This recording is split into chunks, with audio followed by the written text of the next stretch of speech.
แม่พ่อแล้วก็อ้ายเนาะโดยเล็งมือได้ซะสนี่เนาะเพราะว่าใกล้สิฮอดมื้อขึ้นเฮือนแล้วยังบ่มีแนวกินเด้เนาะโดยจักสิเอาหยังสิเอาหยังเจ้าคิดในใจเจ้าน้องละยังบ่ฮู้เลยโดยหมักหุ่งเด้อหมักหุ่งเดี๋ยวอาจารย์สิตำเองเด้อเนาะซื้อหมักหุ่งนี่คือสิบ่เปลืองหลายหรอกหมักหุ่งเนาะแต่เก่าซุมเจ้าขึ้นบ้านขึ้นเฮือนนี่เอาหยังกินเพื่อนเขามีเขากินงัวกินแบผู้เพิ่นมีน่ะเนาะโดยว่าข้าวเจ้าก็ยังพอมีอยู่ข้าวเนาะโดยตำหรือว่าสีบ่เป็นอันสีนี่เท่าไหร่เนาะเสียง20,000สอบ1 20,000โดยสีไว้จักสีก็ได้หั่นพี่น้องไงเนาะเพื่อแขกคนโตเนาะหลายคนว่าโอ้ยมื้อวานนี่เนาะพี่น้องเอ้ยที่เจ้าให้มื้อวานนี่หลายคนว่าอันน้องเพิ่นคิดหลายเรื่องมันบ่มีแนวกินให้คนว่าซั่นแม่นบ่ตัวนี้แม่นบ่บ่แม่นบ่ดีใจดีใจนี่บ่ให้มื้อวานนี่โดย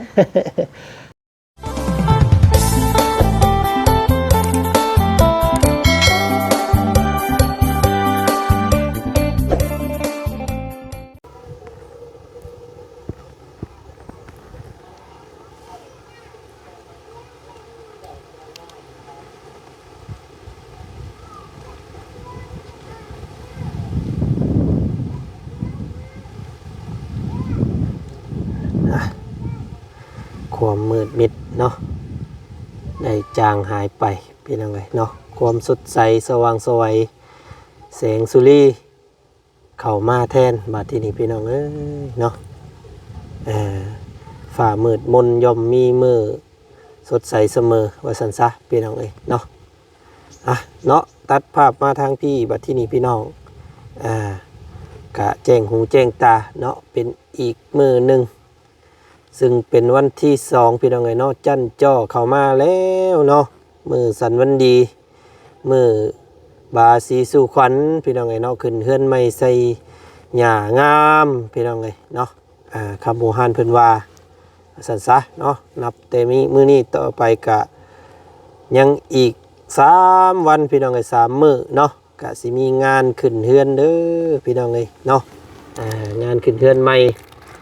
ของน้องน้ำพี่น้องไงเนาะน้ำเฮือนงามเด้อพี่น้องเด้อเนาะก่อนอื่นกับกราบทักทายเนาะสบายดีพ่อแม่พี่น้องกันหมดสุขสุขคนเจอกันคือเก่าพี่น้องเนาะส่องเบาเจจันอีกแล้วพี่น้องเลยเนาะพอกันบรรยากาศตอนเช้าๆแบบนี้พี่น้องไงลมห้วยลมว่อยๆพัดลวงพี่น้องไงเนาะเพิ่นว่า อากาศดีแดดอยู่มื้อนี้พี่น้องไงเนาะแดดแต่ว่าลมเย็นพี่น้องอากาศดีเด้ออยู่ทางเซปูนเนาะเป็นจังใดแล้วเนาะทางฝั่งไทยพี่น้องเนาะภาวะแผ่นดินไหวเนาะได้สงบลงแล้วบอกพี่น้องเนาะเห็นว่ามีอัปเตอร์ซ็อกอยู่มือวันก่อนนี่ว่าสั่นซะพี่น้องเนาะสะเทือนมาอีกแล้วว่าสั่นโอ้ยพี่น้องเนาะดินฟ้าอากาศโลกเฮามันก็ปรับไปตามกาลเวลาเนาะอันนี้มันเป็นธรรมชาติของเพิ่นเด้พี่น้องเนาะแผ่นดินดินไหวนี่แท้เฮาเกิดมาอยู่น้ำเพิ่นซื่อๆบ่ฮู้ว่าเพิ่นสิเกิดมื้อใดเท่านั้นเนาะพี่น้องเนาะจังใดก็เมื่อมันเกิดมาแล้วเนาะก็จงหับมือและแก้ไขเบิ่งแย่งกันไปเนาะพี่น้องเนาะคนเฮาอยู่บ่ฮอด100 ปีเนาะพี่น้องเนาะเนาะเนาะมื้อวานนี้พี่น้องเนาะที่ว่าจันเข้ามาหาและก็เห็นน้ำหูน้ำตาน้องเพิ่นเมื่อวานนี้พี่น้องหลายคู่หลายคนก็ว่าวิพากษ์วิจารณ์มาหลายอยู่พี่น้องเนาะที่น้องเพิ่นให้นั่นโมเมนต์ยังได้ว่าซั่นว่าจันเอ้ยน้องเพิ่นบ่มีแนวกินให้คนมื้อสิขึ้นเฮือนว่าซั่น เอาแม่นบ่เนาะพี่น้องเนาะมื้อนี้สิมาถามน้องเพิ่นต่ออีกก่อนพี่น้องเนาะเรื่องของห้องน้ำนี่ก็เห็นทาง FC เพิ่นแจ้งเข้ามาว่าบ่าวเสียงเพิ่นมามอบให้แต่ทอแล้วก็เสาว่าซั่นพี่น้องเนาะยังขาดงบอยู่เด้อว่าซั่นยังบ่ทันมีเรื่องค่าสร้างว่าซั่นพี่น้องเนาะยังบ่ทันมีเรื่องพวกดินบล็อกเนาะ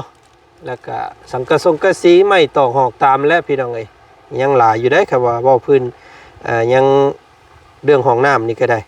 เฉพาะค่าสร้างนี่ก็ตีไปแล้ว4เนาะ4ล้านหรือว่า4ล้านกว่า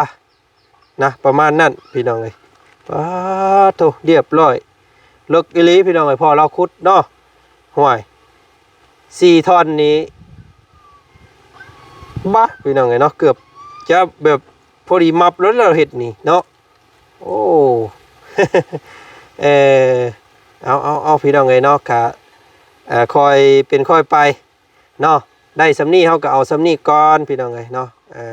เรื่องค่าส่งค่าสร้างก็จังว่ากันอีกที่นึงเนาะอันนี้ก็เป็นไฟโซลาร์เซลล์ตากอยู่นี่แล้วก็เยื่องอยู่นี่เลยกลางค่ำกลางคืนมาเนาะพี่น้องเนาะเอาจังใดก็ติดตามเบิ่งนำกันว่าห้องน้ำเรามันสิเสร็จสมบูรณ์มื้อใดเนาะก็บ่อยากให้เผาดราม่าเนาะพี่น้องเนาะเห็นน้องเพิ่นได้ก็ดีใจนำพี่น้องเอ้ยเนาะเอาใกล้เข้ามาเล่นๆนี่พี่น้องเอ้ยเนาะนับมื้อนี้ต่อไปก็ยังอีก 2-3 มื้อนึงได้นี่สิได้มีงานใหม่แล้วเนาะงานเฮือนขึ้นเฮือนใหม่ใส่หญ้างามเด้อนี่พี่น้องเอ้ยเนาะห้วยโตมื้อนี้พี่น้องเอ้ยเอายืนเบิ่งก็คักก่อนอยู่หั่นพี่น้องเอ้ยเนาะยืน ก็ยึงก่อนเนาะโตว้ายน้องน้ำเปลี่ยนไปเด้อมื้อนี้พี่น้องเอ้ยเนาะสดใสขึ้นแล้วก็ใสทันสมัยขึ้นมื้อนี้เนาะเอาไปทางไหนเบิดแล้วพ่อแม่ไปหับจ่ารับจ้างดูรับจ้างยังน้องพี่คนนั้นโอ้ไปกดมันเอาฟังเสียงน้องเพิ่นแน่พี่น้องเอ้ยเนาะน้องเพิ่นก็ได้เผาเฮือนอยู่มื้อนี้ย่านพวกเฮามาแหละบ่พบบ่พ้อเนาะโดยมาได้เห็นแต่เฮือนแป้งๆอยู่ห้วยน้องเพิ่นไปใส่เด้ว่าซั่นได้หั่นเนาะพี่น้องเนาะสิตกใจอีกได้หั่นโอ้ไปเบิดคู่ๆคนเลยบ่มีไผเลยโดยโธ่แม่พ่อแล้วก็อ้ายเนาะโดยเล็งมือได้ซะสนี่เนาะเพราะว่าใกล้สิฮอดมื้อขึ้นเฮือนแล้วยังบ่มีแนวกินเด้เนาะโดยจักสิเอาหยังสิเอาหยังเจ้าคิดในใจเจ้าน้องละ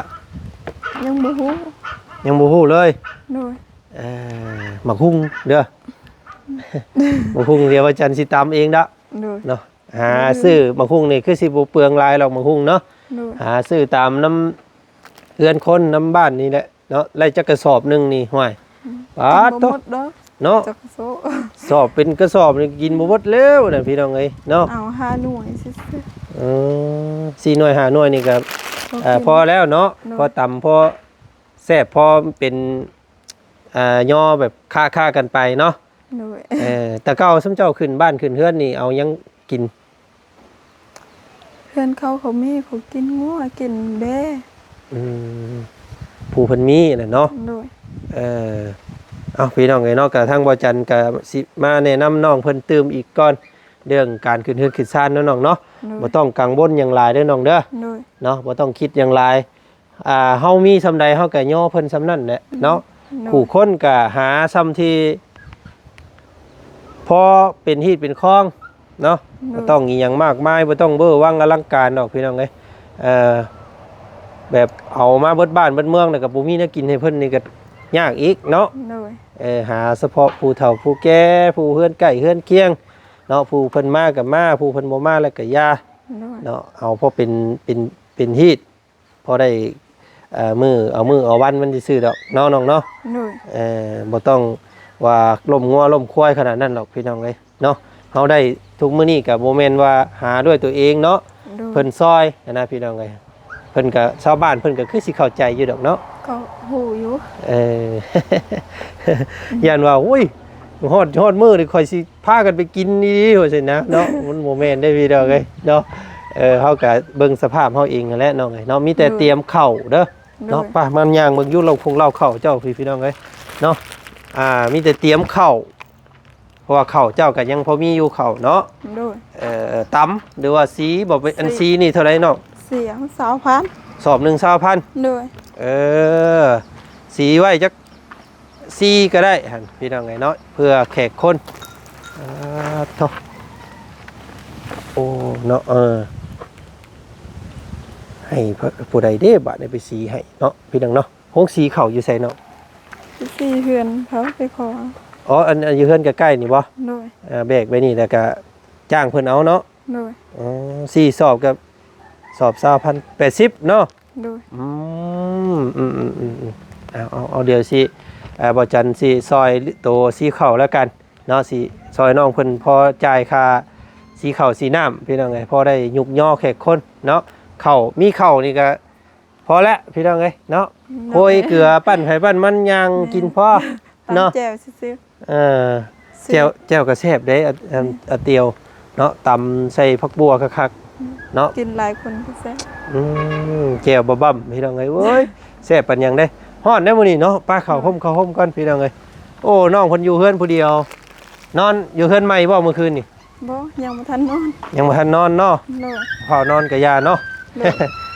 หยุดก่อนพี่น้องเอ้ยเนาะนั่งก่อนพี่น้องเอ้ยเนาะกินข้าวแล้วมื้อนี้ กินแล้ว มีหยังมื้อนี้กิน ต้มละไม้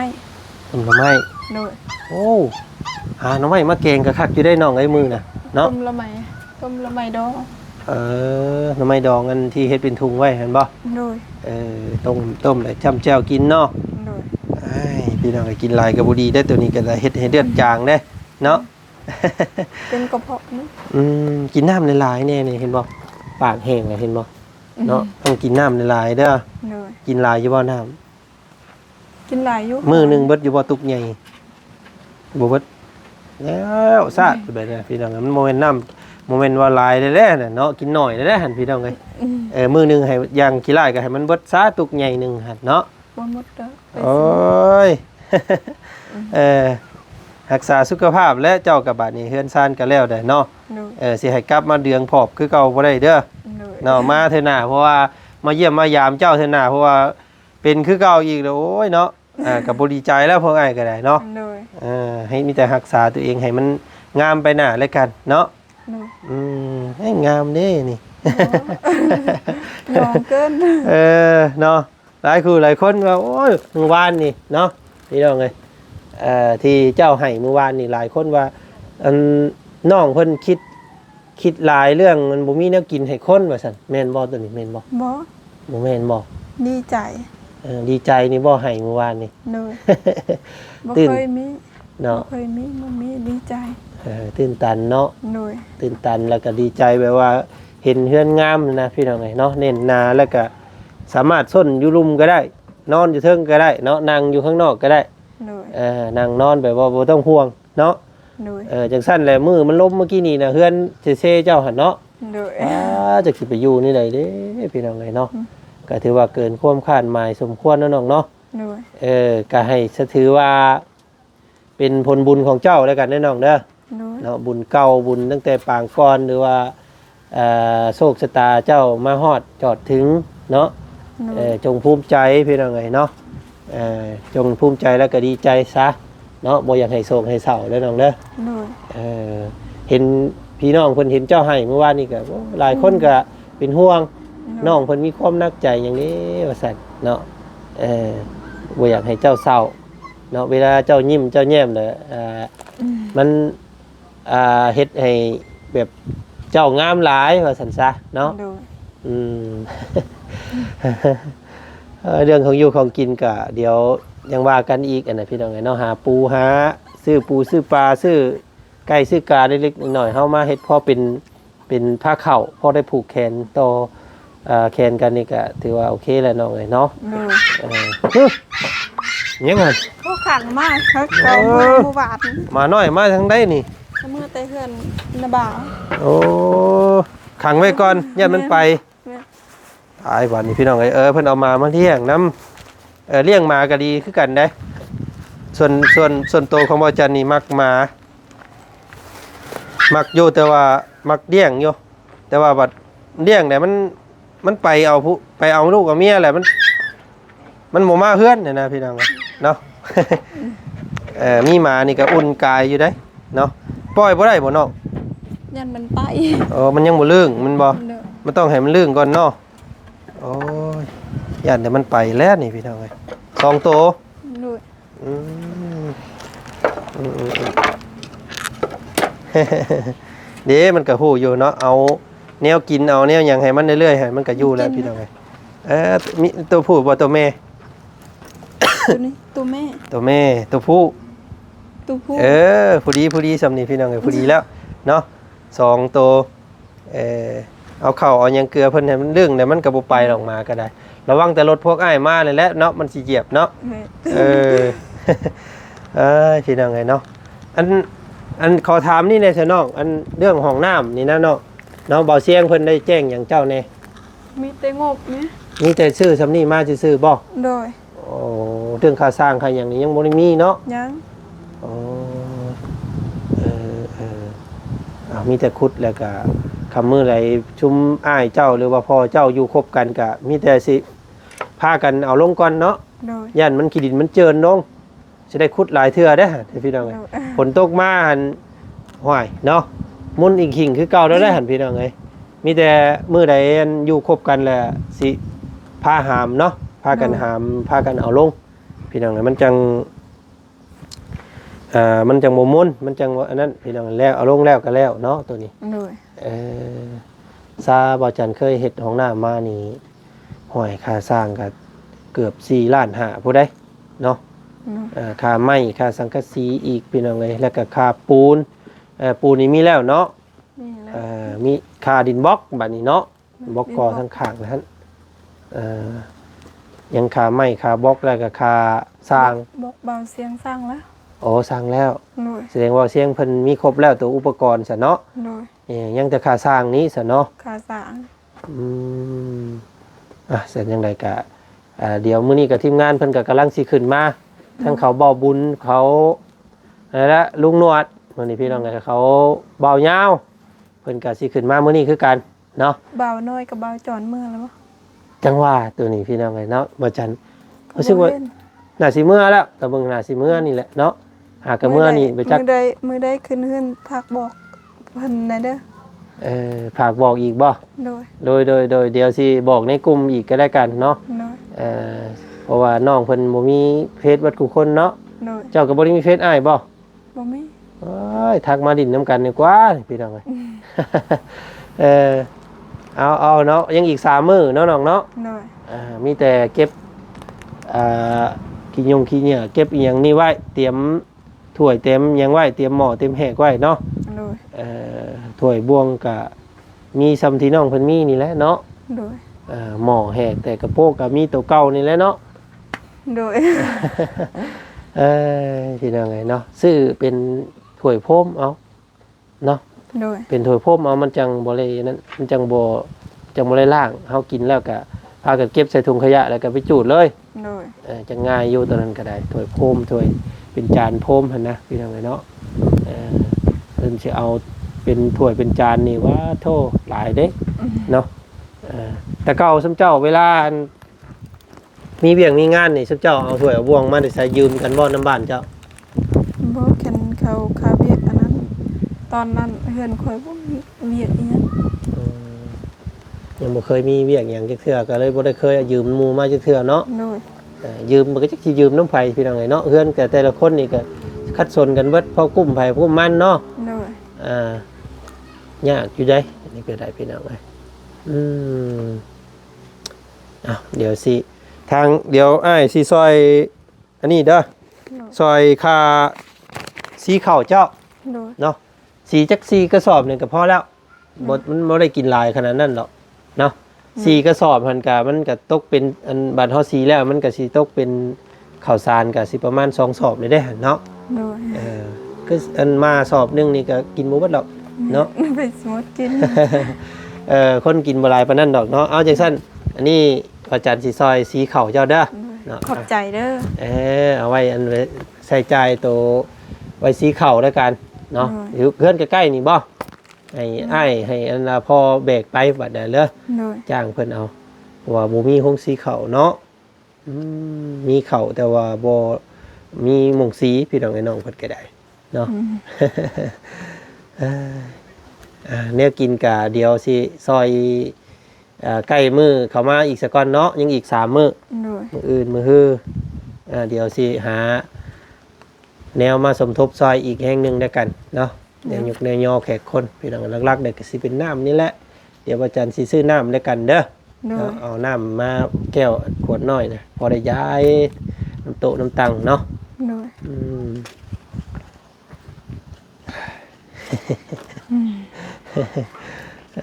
เอาเงาได้นี่พี่น้องไงเนาะเอาผมมีหยังมาฝากเงานี่ก็อยู่ซื่อๆกันอันตัวนี้เอาได้กินเด้ออันเอียงอันถั่วเขียวพี่น้องไงเนาะแก้เงาได้อยู่แล้วเมื่อคืนนี่ไปเลิกบ่มาเมื่อคืนนี่ ประมาณ11 โมง โอ้พากันดินพากันกินดินอยู่ฮันเนาะ โดย พี่น้องไงเนาะน้อง เมื่ออาบน้ำก่อนต้องไปเล่นต่อ มาอาบน้ำแล้วก็ไปต่ออีก โดย ไปงานวันเกิดสาวหลาน้อยเพิ่นเกิดครั้งแรกได้พี่น้องไอ้น้องเพิ่นก็จัดครั้งแรกให้น้องเพิ่นก็ดีใจหลายน้องเพิ่นก็ได้เนาะเอาเดี๋ยวสิจัดให้น้องกันน้ำตื่มอีกบาทที่นี่เนาะพี่น้องเนาะเพิ่นยังบ่เคยมีวันเกิดคือกันอันนี้ก็ได้เนาะมื้อขึ้นเพื่อนเพิ่นเดี๋ยวสิเซอร์ไพรส์วันเกิดให้กันได้กันเด้อ โดย พี่น้องไอ้เนาะเดี๋ยวสิซื้อเค้กวันเกิดมาให้เป่าโอ้บ่เป็นหยังตี้เนาะพี่น้องเนาะบ่ผิดหยังตี้เนาะ เรื่องผีเรื่องซางกะให้ตามบางเทื่อพ่อเพิ่นถือกะให้พ่อเพิ่นเฮ็ดตามพ่อก็ได้เด้อน้องเด้อ โดย เนาะบ่ต้องนั่นหลายพี่น้องเฮาก็บ่ได้ไปบังคับดอกเนาะว่าบ่ต้องเฮ็ดจังซั่นจังซี่นะ